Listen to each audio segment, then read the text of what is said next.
Tasyakuran Harian Umum Palembang Pos yang ke-19 tahun ini digelar di kantor Palembang Pos, dihadiri oleh Dirut Palembang Pos, JM Palpos, pimpinan Sumatera Express dan manajemen PalTV. Sejumlah pendiri Palpos seperti Oktavriadi juga tampak hadir.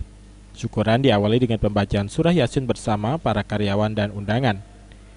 Usai pembacaan Yasin bersama, JM Palpos melakukan pemotongan tumpeng yang diberikan kepada Ketua PWI Sumsel Oktavriadi.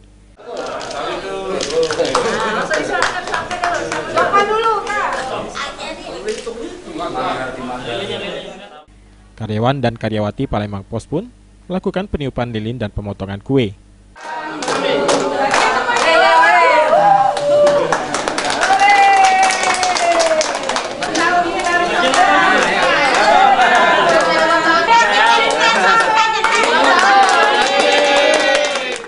Persaingan media di era digital saat ini semakin ketat.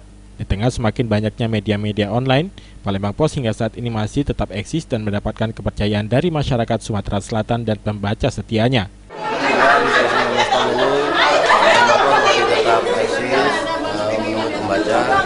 Besar harapan kami, Palembang Pos akan menjadi koran referensi bagi masyarakat Sumatera Selatan dengan berita-berita aktual dan bisa ditanggung-jawabkan.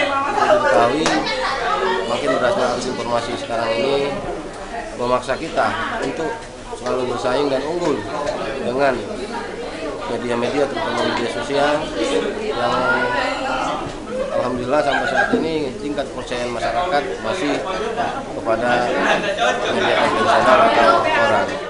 Kedepan Palembang Pos diharapkan akan terus maju dan bisa bersaing dengan media-media digital dengan kedalaman berita yang bisa diandalkan.